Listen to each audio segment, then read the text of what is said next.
El rey de España, ¿verdad? Felipe VI, acompañado por la reina Leticia, llegan a Valencia tras la terrible tragedia causada por la llamada Dana o Gota Fría en mi época. Y Valencia es una parte de España donde tradicionalmente los reyes han sido muy bien recibidos. Pero ¿qué ocurrió? ¿Recordáis? Sorpresivamente, los monarcas se enfrentan a una multitud que no les recibe con los brazos abiertos, sino enojada, a gritos de asesinos e incluso arrojándoles barro. Y en las imágenes se puede ver cómo la guardia personal del rey los protege con un paraguas. Vemos también cómo doña Leticia aparece llorando con la cara manchada de barro. Y lo cierto es que no estamos muy acostumbrados a ver a los monarcas en esta situación tan incómoda, tan expuesta, incluso una situación tan peligrosa. Los reyes de nuestro país en general son vistos como personas nobles, dignas, gente segura de sí misma, con autoridad, ¿cierto? Esta situación vivida hace un mes fue una situación sorprendentemente atípica porque no es el trato que uno espera que los monarcas de un país reciban. Juan nos narra en este texto de otro trato sorprendente. Esperado, en este caso, pero sorprendente. El legítimo rey de reyes se está enfrentando a una situación que, de no ser porque ha sido predeterminada, ¿verdad?, desde la eternidad, tendría que causarnos gran sorpresa. Jesús se está enfrentando al injusto juicio y a la burla cruel y al odio supremo del ser humano. Un odio mucho mayor que el que nuestros monarcas recibieron hace un mes. Y en esta escena que vamos a ver, Juan nos muestra a un Jesús que no tiene mucha apariencia de rey realmente, ni mucho menos. Ahora, ¿cuál es la sorpresa? La sorpresa es que tenemos un rey totalmente atípico. Tenemos un rey sorprendente. Y Juan va a estar, hermanos, susurrándonos continuamente que este rey que está siendo desechado es el verdadero rey del universo y por lo tanto el único digno de tu adoración. La pregunta en esta mañana es la siguiente: ¿a qué clase de rey adoras? ¿A qué clase de rey adoramos como iglesia? Y en el texto que tenemos ante nosotros hoy vamos a observar 4 aspectos, 4 sorprendentes aspectos de Jesucristo. Y cuando observemos estos aspectos de Cristo, vamos a darnos cuenta de que Juan nos muestra que Él es efectivamente, aunque no lo parezca en este instante, Él es el Rey de Reyes y digno de toda adoración. Veamos el primer aspecto sorprendente. Jesús es un rey humillado, un rey humillado. Leed conmigo versículo 38. Pilato le preguntó: ¿qué es la verdad? Y habiendo dicho esto, salió otra vez a donde estaban los judíos y les dijo: yo no encuentro ningún delito en él. Pero es costumbre entre vosotros que os suelte a uno en la Pascua.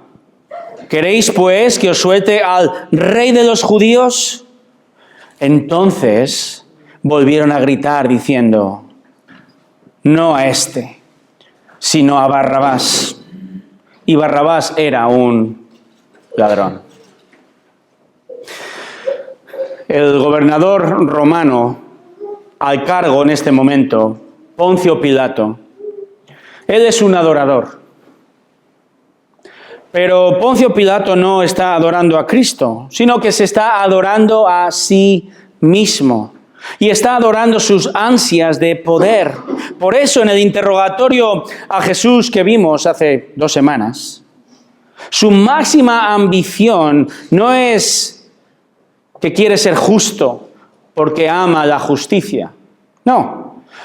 Lo que Pilato quiere es evitar problemas con los judíos que están ahí fuera. Y evitar problemas con los judíos fuera va a implicar evitar problemas con su superior. ¿Quién es el superior de Pilato? El mismísimo César de Roma. Y esto implicaría perder su puesto. Y él no está ni mucho menos dispuesto a aceptar eso. Sea Jesús inocente o culpable ante sus ojos. Y digo esto porque hemos de tener en cuenta esto en este relato. A veces el texto puede llevar a confundirnos y hacernos pensar que Pilato es un buen hombre porque quiere soltar a Jesús porque es inocente. Pero no es así. Tiene un interés mayor. Por eso cuando Pilato sale del pretorio, de ese edificio afuera, los judíos lo esperan y dice en el versículo 38b, yo no encuentro ningún delito en este hombre Jesucristo. ¿Y sabes qué? Esto podría haber sido el final de la historia. Este hombre es inocente. Circulen. Váyanse a sus casas. Y aunque el relato que Juan nos muestra se sostiene por sí mismo, y Juan ha escogido lo que él quiere escoger para mostrarnos la divinidad de Cristo y que creas en él, creo que también es apropiado acudir en esta ocasión al Evangelio de Lucas y leer un versículo en Lucas 23, 14. Porque Lucas recoge una frase de Pilato que Juan no recogió. Con todo respeto, Juan, permíteme leer a Lucas. Lucas 23, 14 dice estas palabras de Pilato. Pilato dice a los judíos, me habéis presentado a este hombre como uno que incita al pueblo a la rebelión. Pero habiéndolo interrogado yo delante de vosotros, no he hallado ningún delito en este hombre de las acusaciones que hacéis contra él.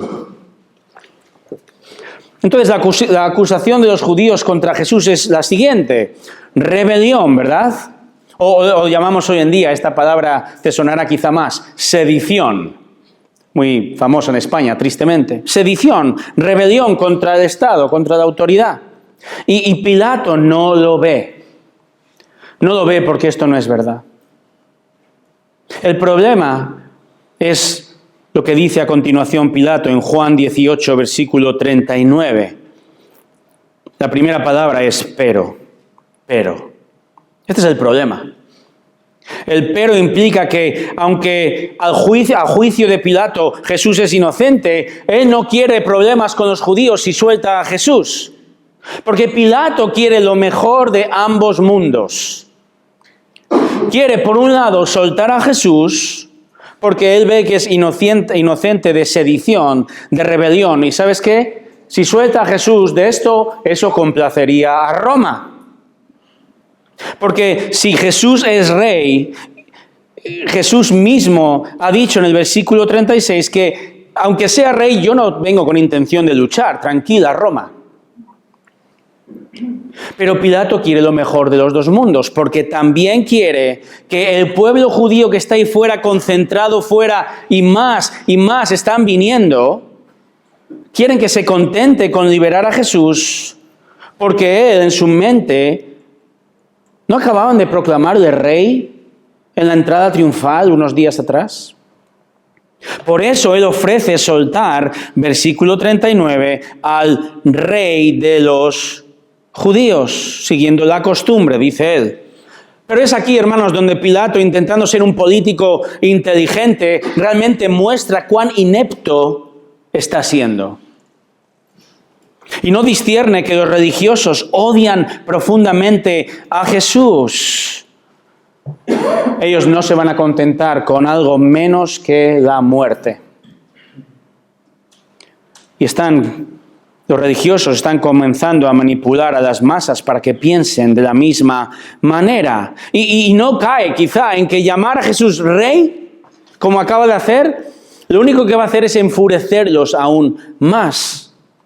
Y no está preveyendo que el liderazgo de unos pocos, el liderazgo malvado de unos pocos religiosos, hace que el resto del pueblo los siga. Como sigue ocurriendo hoy en día, por cierto.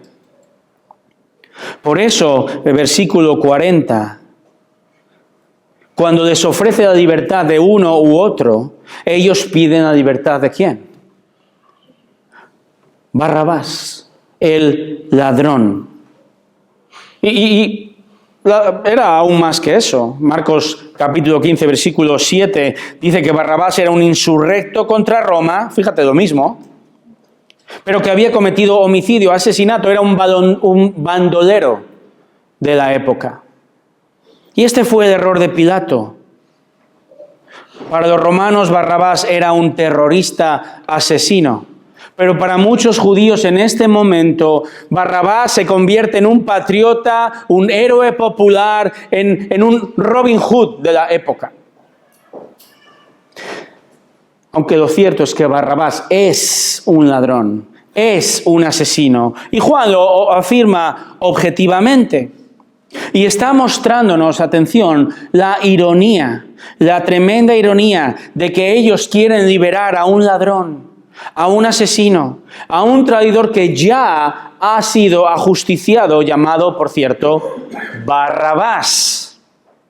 Barrabás en el original significa hijo de Abba, hijo del Padre.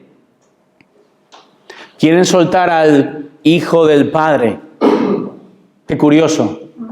Mientras quieren condenar a muerte a Jesús. Jesús, por cierto, significa Dios salva, Dios libera.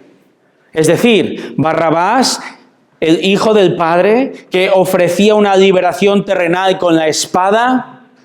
Y en el otro lado, Jesús, el hijo del Padre, que ofrece una liberación espiritual del pecado. ¿A quién queréis? Y los judíos eligen al Salvador equivocado. Y no escogen al Salvador equivocado por error, sino que escogen a Barrabás por convicción. Porque tienen un odio contra Jesús tremendo y humillante. Tienen al rey de los judíos, sí, pero el rey del universo delante de ellos, y prefieren soltar a un asesino ya condenado antes que a un hombre acusado injustamente. Hermanos, esto es una humillación absolutamente repulsiva contra nuestro rey. Pero cuidado, porque aquí la cosa va peor. Versículo 1. Pilato pues tomó entonces a Jesús y le azotó. Y los soldados tejieron una corona de espinas, la pusieron sobre su cabeza y le vistieron con un manto de púrpura. Y acercándose a él le decían: «Salve, rey de los judíos», y le daban bofetadas.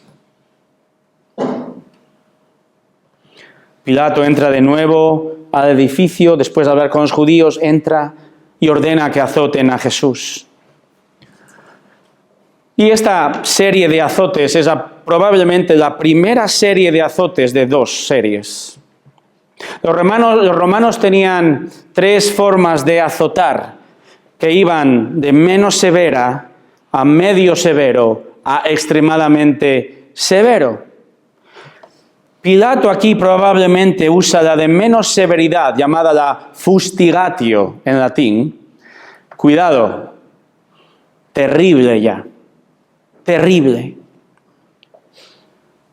Aunque Jesús finalmente recibirá también la más severa. Como era costumbre, lo que ocurría es que una sucesión de soldados, uno tras otro, se turnaban para golpear con un palo y unas correas de piel cuyas puntas tenían un metal roto o unos huesos. Cuando golpeaban a la víctima, en este caso a Jesús, desgarraban la piel, incluso dejaban los órganos internos expuestos muchas veces.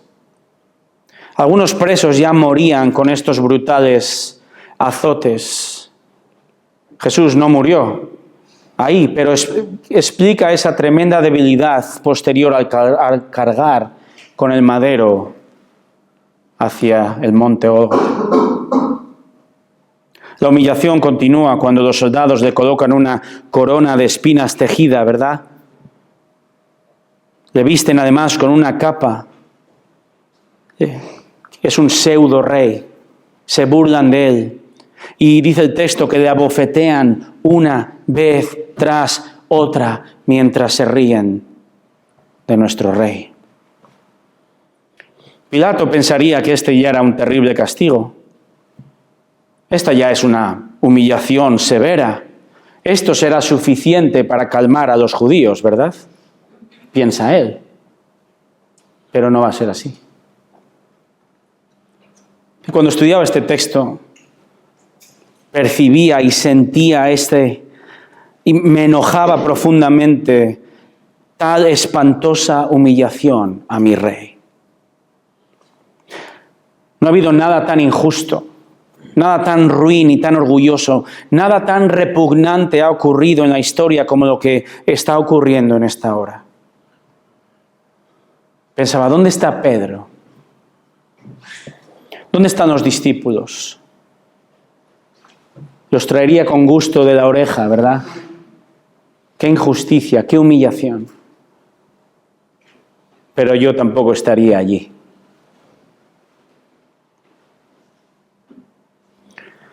Jesús, nuestro Rey, físicamente ahora mismo no parece rey ninguno, ¿verdad? Esta escena no es digna de ningún rey, porque está siendo humillado hasta lo máximo. Pero ¿sabes qué? Esta humillación es deliberada. Él está exponiéndose por iniciativa propia a este odio para dar su vida conscientemente por sus enemigos, por su pueblo, por ti y por mí. Así esta terrible humillación tiene una razón. Esta razón fue escrita más de 5 siglos antes. Escucha lo que dice este texto. Ofrecí mi espalda a los que me golpeaban, mis mejillas a los que me arrancaban la barba. Ante las burlas y los escupitajos no escondí mi rostro. Por cuanto el Señor omnipotente me ayuda, no seré humillado. Por eso endurecí mi rostro como el pedernal y sé que no seré avergonzado. Isaías 50, 6 y 7. La propia encarnación ya supuso una infinita humillación para el Dios segunda persona de la Trinidad, pero este momento supone la humillación de toda humillación. Y en medio de todo esto, hermanos, Juan quiere que contemplemos la gloria de Cristo. Porque Juan, en medio de esta tragedia, que lo es, Juan nos susurra algo. Que nuestro Rey, aún recibiendo el máximo odio y dolor, lo hace premeditadamente y se está entregando conscientemente por obediencia al Padre, por amor a ti. Hermanos, esto es lo sorprendente. Este es el Dios que adoramos. Este es el Rey que adoramos, que esta humillación del Rey al mismo tiempo y sorprendentemente supone la gloria de nuestro Señor. Gloria porque quien no pecó pasó por este trance y dolor para comprar, para ganar tu salvación. Hermanos, he aquí el Rey glorioso que adoramos. Un Rey, además, número 2, un Rey rechazado. Un Rey rechazado. Sorprendente. Rechazado. Versículo 4. Pilato salió otra vez y les dijo: mirad, os lo traigo fuera para que sepáis que no encuentro ningún delito en él. Jesús entonces salió fuera llevando la corona de espinas y el manto de púrpura.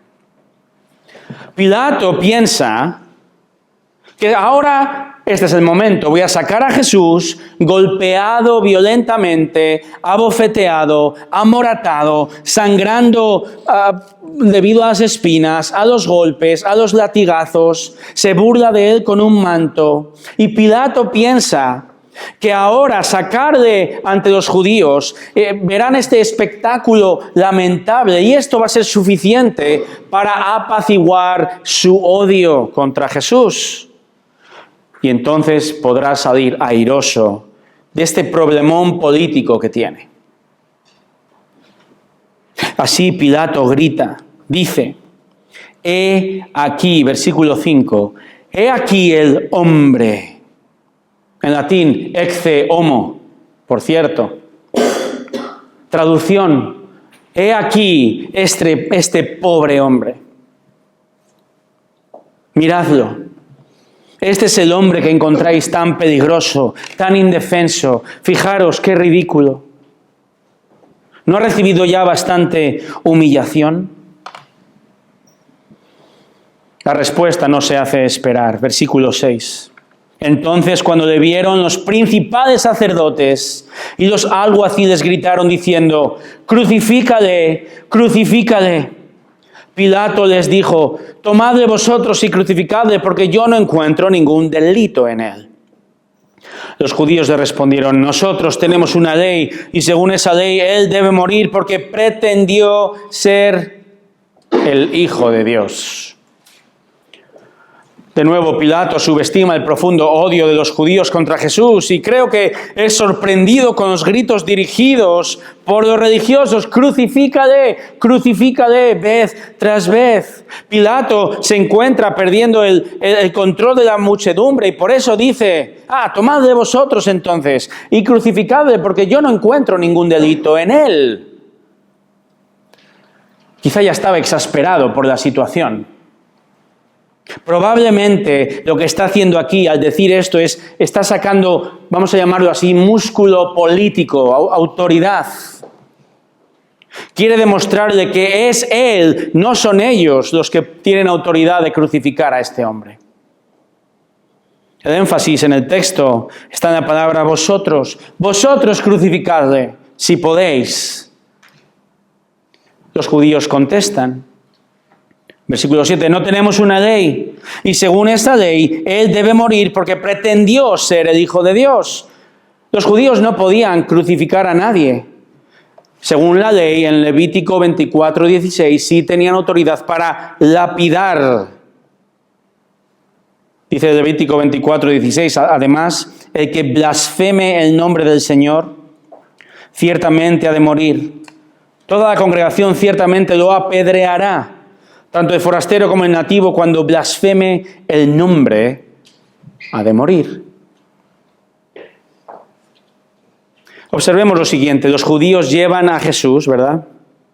Primero porque dicen, este es un rebelde contra Roma. Y ahora están cambiando el discurso, ¿has notado? Y ahora por fin dan la verdadera razón de su odio y su acusación. Pretende ser el Hijo de Dios. Para los judíos decir que uno era hijo de Dios es lo mismo que decir se considera a sí mismo, se autoproclama Dios. Que Jesús es hijo de Dios no significa que es un poquito inferior a Dios. Esto lo dicen los testigos de Jehová hoy, lo dicen los mormones. No es cierto. En el contexto bíblico esto implica que Jesús posee la naturaleza divina exactamente igual que Dios Padre y Dios Espíritu Santo. Ahora bien, ciertamente ellos están equivocados. No entienden que este hombre, Jesús, no pretende. No entienden. Él no está pretendiendo. Él es. Él es Dios. No comprenden que su reinado no implica una conquista física, sino espiritual, al menos en su primera venida. Ya vendrá Paco con las rebajas con la segunda venida. Ya vendrá el Señor con la espada en su segunda venida. Ahora bien, este rechazo judío ¿sabéis qué? No es falta de información, no es ignorancia, no es que no comprenden, no. Ellos están rechazando al Mesías, al Cristo, al Dios hombre profetizado, porque ellos tienen un corazón incrédulo, un corazón arrogante, un corazón orgulloso, oscurecido, pecaminoso, un corazón que odia a Cristo. Recuerda, estos sacerdotes y esta muchedumbre escucharon por 3 años las enseñanzas de Jesús. Ellos vieron con sus propios ojos sus increíbles milagros. Está objetivamente claro, este hombre es el Dios hombre profetizado, como leíamos en los textos anteriormente. Este hombre no pretende ser, Él es el Hijo de Dios, Él es verdaderamente el Rey Supremo. Aunque no lo parezca, ¿verdad? Esta semana, hablando de los reyes, se publicaban, no me preguntéis cómo sé estas cosas, no estoy mirando las revistas, pero se publicaban las fotografías oficiales de Felipe VI y doña Leticia, los reyes de España. Mira, si eres republicano, es cosa tuya, ¿verdad? Pero no podrás negar que estas fotografías derrochan una tremenda aura de monarquía, ¿verdad? Uno de mis hijos me decía, la verdad es que el rey tiene pinta de rey, ¿verdad? Tiene pinta, ¿qué planta tiene de rey? Y si entra por aquí, impone. Y me preguntaba, ¿qué ocurriría si nuestro rey fuera bajito y gordo? Me lo preguntó de verdad. Bueno, ocurriría que su puesto y su autoridad serían exactamente la misma, ¿verdad? Enrique VIII de Inglaterra tenía una cintura de 140 centímetros. ¿Veis esta cintura rolliza? El doble. 140 centímetros de cintura. Era apodado el Feo. Enrique VIII el Feo de Inglaterra. Pero seguía siendo rey. Indudablemente Jesús aquí no tiene apariencia de rey. Jesús aquí no es como aquel rey Saúl. Recordamos 1 de Samuel, alto, guapo, sacando de una cabeza al resto del pueblo de Israel. Este sí que tiene pinta de rey. Jesús, de hecho, era un hombre físicamente normal. Es más, ahora mismo en esta escena, brutalmente maltratado, desfigurado, no tiene pinta de rey. Pero Pilato está tan equivocado. El pueblo no rechaza a Jesús por su aspecto, sino por ser el hombre con mayúscula. Este título favorito de Jesús significa que es el Hijo del Hombre. Aquel profetizado ya en Daniel, el Señor poderoso y juez de toda la tierra. Los judíos le rechazan por ser el Hijo de Dios, por ser Dios mismo encarnado. Qué tremenda, terrible y sorprendente ironía Juan nos está presentando aquí. Jesús es acusado, perseguido, es odiado por la verdad. Pero es por esto, hermanos, es por esto mismo que Él es digno de toda gloria y adoración por nuestra parte. Él es digno de ser proclamado, alabado, porque sea aparente o no físicamente, Cristo es Rey. Lo creas o no, Cristo es Rey. Hermanos, nunca jamás nos avergoncemos de nuestro Rey. Y no hablo de su apariencia, sino de lo que dice, de quién es, que va en contra de lo que la sociedad dice y hace. Nunca nos avergoncemos de nuestro Rey y de su voluntad. Nunca le rechacemos, aún momentáneamente, porque lo hacemos, hermanos. A veces le rechazamos porque no predicamos cuando tenemos la oportunidad. A veces le rechazamos porque no le servimos sirviéndonos unos a otros. A menudo le rechazamos porque preferimos este pecado ahora mismo con mucho más deseo y pensamos que nos va a satisfacer y traer mucho más gozo que nuestro Rey. Y eso es rechazar al Rey. Desecha toda forma de rechazo a Cristo y admírale, aún golpeado, humillado, aún cubierto de sangre. Jesús es infinitamente más glorioso y digno que el mayor rey de esta tierra. He aquí el glorioso rey que adoramos. ¿A qué clase de rey adoramos, hermanos? A un rey humillado, a un rey rechazado. Número 3, a un rey sometido. Sometido. Versículo 8. Entonces Pilato, cuando oyó estas palabras, dice el texto que se atemorizó aún más. Entró de nuevo al pretorio y dijo a Jesús: ¿de dónde eres tú? Pero Jesús no le dio respuesta. Pilato está genuinamente muerto de miedo. Recordad que la esposa de Pilato, Mateo nos lo dice, Mateo 27, 29, la esposa le dijo esto: no tengas nada que ver con este justo, refiriéndose a Jesús, porque hoy he sufrido mucho en sueños a causa de él. Además, seguro que había oído constantemente de este hombre Jesús, de sus milagros, de esta entrada triunfal. Además, hay miles de judíos sedientos de sangre ahí fuera ahora mismo.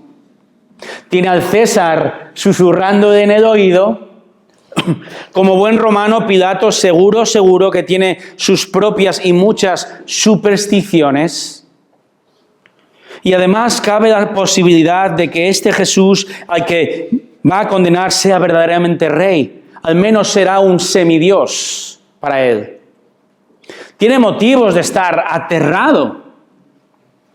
Por eso viene y le pregunta a Jesús: ¿de dónde eres tú? Buena pregunta. Y no le está pidiendo su certificado de nacimiento o empadronamiento. No le pregunta: ¿eres de Belén o eres de Galilea? Sino que Pablo está preguntando de si verdaderamente este hombre es más que un pobre hombre con ansias de ser rey. Pero Jesús, ¿qué dice? Nada. Y cumple la profecía de Isaías 53, 7. No abrió su boca. Jesús está sometiéndose a la voluntad del Padre que le conducirá a la cruz para morir por los pecados de su pueblo. Jesús está sometiendo realmente a Dios Padre. Pilato en su ignorancia cree que Jesús debe someterse a él. Versículos 10 y 11, fíjate. Pilato entonces le dijo: ¿a mí no me hablas? ¿No sabes que tengo autoridad para soltarte y que tengo autoridad para crucificarte? Jesús respondió: ninguna autoridad tendría sobre mí si no te hubiera sido dada de arriba. Por eso el que me entregó a ti tiene mayor pecado. Pilato está exasperado. No entiende por qué Jesús ahora no se defiende. ¿Por qué no habla? Normalmente es el juez el que está calmado y el acusado nervioso, ¿verdad? Pero aquí se cambian las tornas. Así que, como hizo con los judíos, ahora él muestra sus credenciales a Jesús. Cuidado, yo tengo autoridad sobre ti. Cuidado, que sepas que yo tengo control sobre ti. ¿Qué dice Jesús? Tu autoridad viene de arriba. Es dada de arriba y no está diciendo, no, tu autoridad no dice viene de Roma. No, tu autoridad viene de arriba, de Dios, de mi Padre. Jesús no está negando que Pilato tenga autoridad. El mismo Jesús nos dice en textos como Romanos 13 que hemos de someternos a las autoridades porque son puestas por Dios. Y Dios ha dado oportunidad a Pilato para condenar a Jesús. Y Jesús efectivamente se va a someter a esa autoridad. Porque esa autoridad no viene de Pilato realmente. es la voluntad del Padre. Hermanos, nada ocurre, ni siquiera la muerte de Jesucristo, el Rey de Reyes, sin la autorización de Dios. Pilato no puede controlar realmente los acontecimientos que están ocurriendo porque son controlados por Dios. Ahora bien, Pilato es responsable de sus actos, ¿verdad? ¿Verdad? Dios da autoridad a las autoridades. Dios te la da a ti en tu vida para decidir esto o aquello, pero no olvidemos, Pilato o nuestro rey en España, o nuestro presidente, o nuestro alcalde, tú y yo daremos cuentas a Dios de nuestras decisiones, sean buenas o malas. Por eso, versículo 11, dice Jesús, por eso, aunque tú, parafraseo, aunque tú me vayas a condenar y serás responsable de ello, hay uno que ha pecado aún más y peor que tú, dice Jesús. ¿Quién es esa persona? Bueno, la identidad de esta persona no está clara. Podría ser Judas, aunque Judas no entregó directamente a Jesús a Pilato. Probablemente se refiere a Caifás, el sumo sacerdote. Caifás fue realmente la cabeza pensante, el mayor enemigo de Cristo. Él le acusó y le entregó a Pilato debido a un corazón lleno de odio. Dice un autor lo siguiente: Pilato en realidad había recibido autoridad para pronunciar la sentencia en este caso y no darse cuenta de que esta autoridad le había sido dada y que era responsable delante de Dios por la forma en que la ejerciera, hacía culpable a Pilato. Pero Caifás no había recibido autoridad ninguna para cometer semejante bajeza.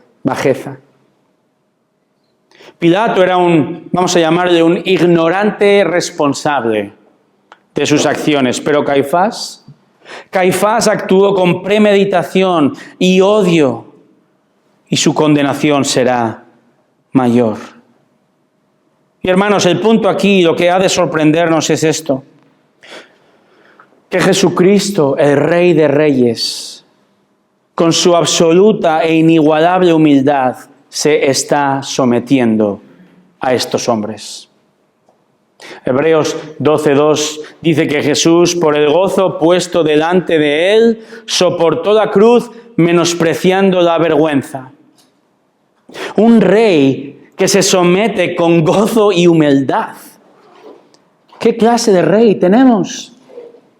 Un rey al que no le importa ser avergonzado, escupido, abofeteado, fustigado, crucificado, porque sabe que hace esto cumpliendo la voluntad del Padre. Un Padre que podría en un segundo cambiar esta situación y liberarlo. Pero el Padre no lo va a liberar, ¿verdad? Y Jesús se está sometiendo al Padre. Jesús está dando su vida, su dignidad, su realeza, su gloria por comprar tu salvación. ¿No debería esto ahora hacernos pensar en nuestro propio sometimiento humilde o falta de sometimiento? Examina tu corazón en este instante, por favor. Y piensa: ¿realmente me someto en todo a su voluntad? ¿Me someto incluso cuando mi obediencia implica pagar un precio? Quizá soledad, quizá enojo de otros, mi familia, compañeros. Quizá someterme implique trabajar más, pagar más impuestos que los demás porque quizá implica incomprensión. Permíteme un ejemplo real de hace 2 días. Un hermano me escribe un mensaje y me dice esto: hermano, ora por nuestra familia. Y le pedí permiso para compartir esto. Dice: ora por mi familia, ora por mí, especialmente por fuerzas, y que mi corazón no se queje. Es mi deseo que mis hijos estén sanos y que mi esposa esté conmigo. Pero también es mi deseo que Dios cumpla su voluntad. Es una oportunidad única para aprender que nuestra dependencia está en el Señor y no en nosotros ni en los médicos. Y termina diciéndome esto: es una oportunidad para someter mis deseos a los suyos. Este es un mensaje de un querido hermano que en los últimos años ha pasado por una odisea de una grave enfermedad y con varios hijos hospitalizados y con una hija que en este instante lleva semanas ingresada en 2 hospitales, en 2 ciudades distintas y cuyos médicos no son capaces de encontrar el problema que tiene realmente. Hermanos, ¿cuál debe ser la respuesta de un creyente maduro? Señor, ayúdame. Ayúdame a someterme a tus preferencias y a tus deseos por encima, muy por encima de mis preferencias y mis deseos. Señor, no entiendo todo, no tengo todas las respuestas, mis circunstancias no son las que yo deseo, pero voy a confiar en ti y a someterme a tu voluntad. Si este hermano que he mencionado puede pensar así, es más, si Cristo, el Rey de Reyes, tuvo esta misma actitud, Señor, si es posible que yo no pase por mí, no tenga que beber esta copa amarga, no tenga que pasar por este trance, Padre, pero que no se haga mi voluntad, sino la tuya. Hermano, hermana, ¿vas a considerar ahora tú el someter tus preferencias, tu comodidad, tus deseos, tus temores y someter todo tu corazón al Rey? Porque esto es lo que le da gloria. He aquí nuestro glorioso Rey que adoramos. Un rey número 4, por cierto, un rey condenado. Un rey condenado. Versículo 12, lee conmigo, por favor. Como resultado de esto, Pilato procuraba soltarle, pero los judíos gritaron diciendo: si sueltas a este, no eres amigo del César. Todo el que se hace rey se opone al César. Entonces Pilato, cuando oyó estas palabras, sacó fuera a Jesús y se sentó en el tribunal, en un lugar llamado el Empedrado y en hebreo Gabatá. Y era el día de la preparación para la Pascua, era como la hora sexta, así que entonces le entregó a ellos para que fuera crucificado. Los judíos son muy listos para lo malo. Y con su sabia maldad tienen un as en la manga y echan finalmente la carta. Si dejas libre a Jesús, te opones al César, le dicen ahora. Estos sí que eran expertos políticos, ¿verdad? Juegan la baza del miedo con Pilato, un Pilato al que no se le ocurriría jamás ir en contra del todopoderoso César, de el Señor, ¿verdad? Llamado así. Y es ahí donde el juicio finalmente se dirime, termina, se zanja contra Jesús. Versículo 13, Pilato, como dice el texto, dice, como era costumbre, se sienta en una silla, no dice el texto, pero en el original es la silla bema.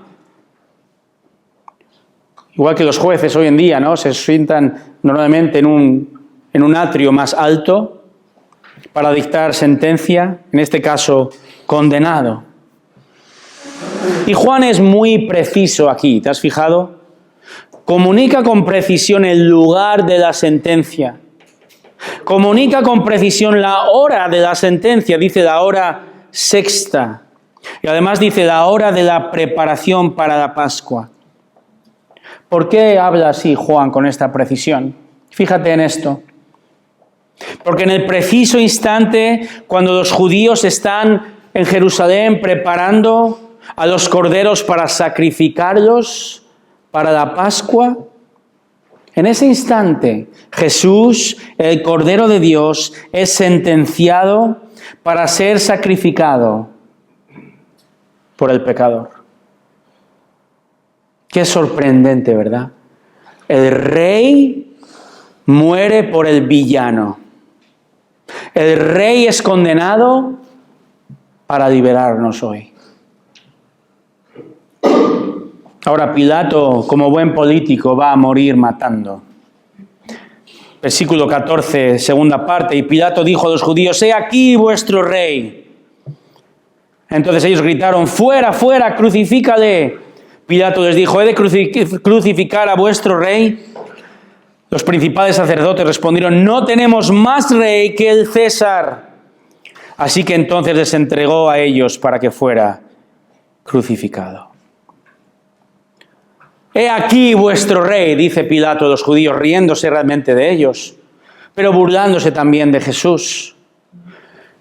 Aquí tenéis esta desgracia de rey. Esto es lo que merecéis. Ellos gritan sin parar: «Crucifícale, crucifícale». Qué dantesco espectáculo, ¿verdad? Qué espeluznante escena, qué odio, qué rechazo como el mundo jamás ha visto, hasta el punto de decir el pueblo que lleva siglos esperando al Mesías y ahora dice: «No tenemos más rey que el César». Qué absoluta mentira, qué hipocresía, qué aberrante repugnancia contra Jesús, contra el rey. Cuando un rey británico está a punto de ser coronado, y ocurrió con Charles, para los amigos, cuando está a punto de ser coronado, inmediatamente a su entrada en la iglesia llamada la Abadía de Westminster, se le hace mirar a los asistentes reunidos en 4 direcciones, norte, sur, este, oeste, mientras el arzobispo de Canterbury proclama lo siguiente: «Señores, he aquí os presento al rey, el indiscutible rey de este reino. Por tanto, todo aquel aquí presente en este día, ¿están dispuestos a rendirle homenaje?». Y la tradición dice que tras estas palabras se produce una respuesta al unísono de las 4 direcciones que gritan: «Dios salve al rey». Esta parte de la ceremonia se llama el reconocimiento. Ocurrió hace un par de años, ¿verdad? Ahora bien, Dios Padre no salvó al Rey de Reyes, sino que lo entregó a la muerte. Pilato en su mente no les presentó al rey, sino a una caricatura de un rey. Los judíos no gritaron: «Dios salve al rey», sino que gritaron: «Este no es nuestro rey.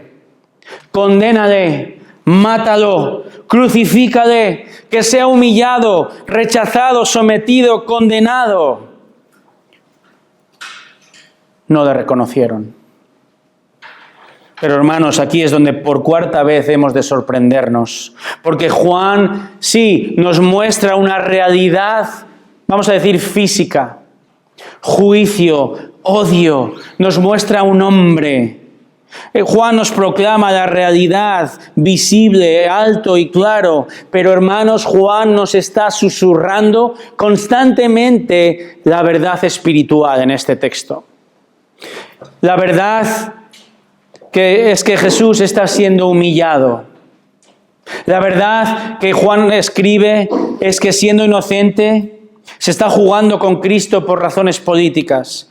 Porque en lugar de soltarle se suelta a un asesino. Porque se le coloca una corona de espinas mientras se grita: «Salve, Rey de los judíos». Esta es la verdad visible.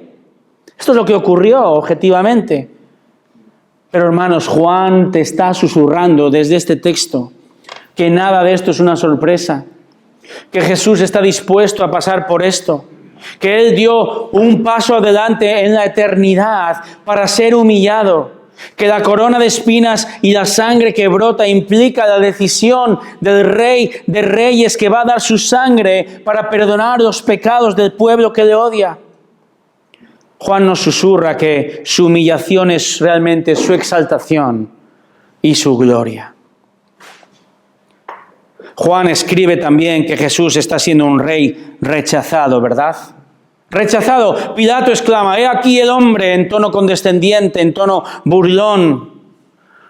Juan escribe que los judíos gritan, él pretende ser hijo de Dios.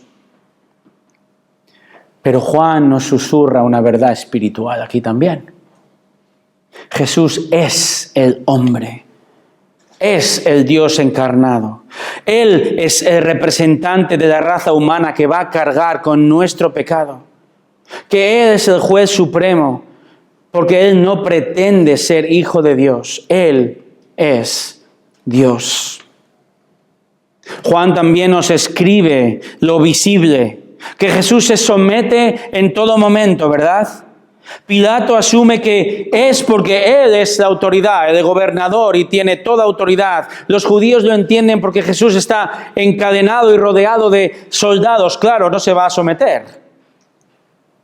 Pero hermanos, Juan nos susurra una verdad espiritual. Jesús se está sometiendo por propia iniciativa, en obediencia a la voluntad del Padre, por amor a esos enemigos, para que algún día se arrepientan.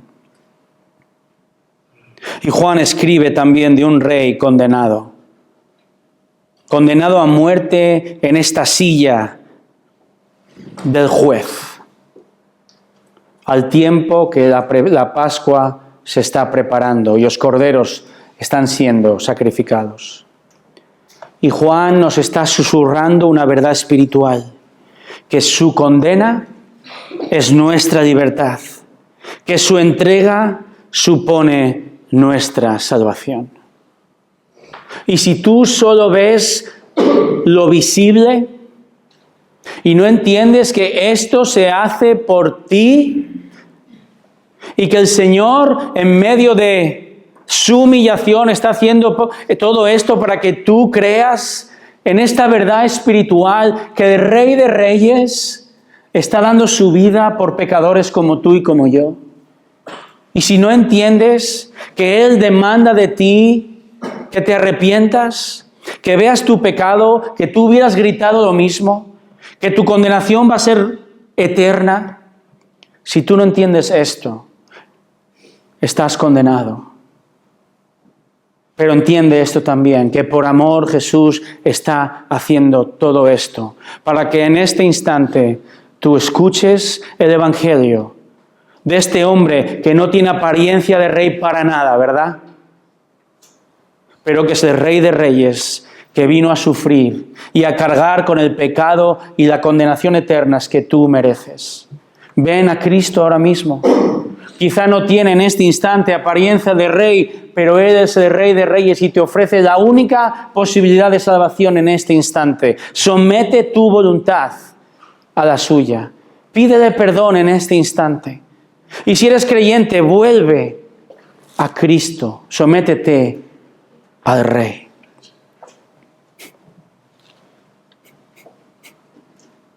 Hermanos, nuestro Señor se ha enfrentado al oprobio, la burla, el desprecio, a las bofetadas, a la muerte. Ningún rey jamás ha pasado por esto, ¿verdad? Qué verdad espiritual, qué susurros de Juan, que convierte lo visible en una realidad espiritual que creemos y proclamamos. Ahora, ¿qué hemos de hacer nosotros, hermanos? Dejemos de susurrar. Ya susurró Juan por nosotros. Deja de susurrar. Proclama a Cristo.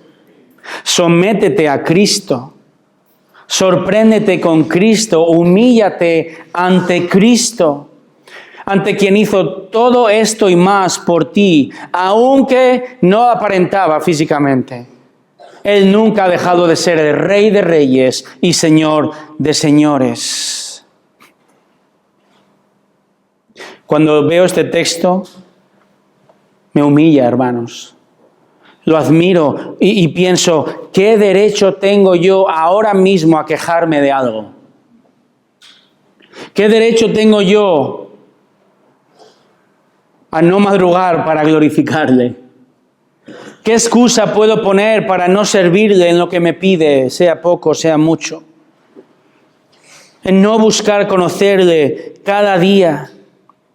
¿Qué derecho tengo yo en no sacrificarme por su iglesia, la esposa de Cristo, por quien Él lo ha dado todo? Su libertad, su dignidad, su trono, su vida. Hermanos, ¿a qué clase de rey quieres adorar?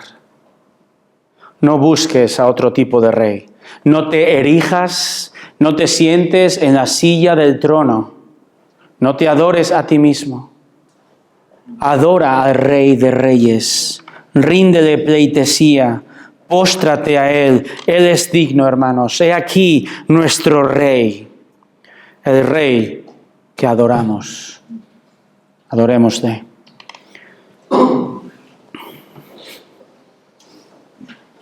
Señor, contemplamos esta escena y vemos lo visible, obviamente. Juan es claro a la hora de expresar por escrito qué ocurrió.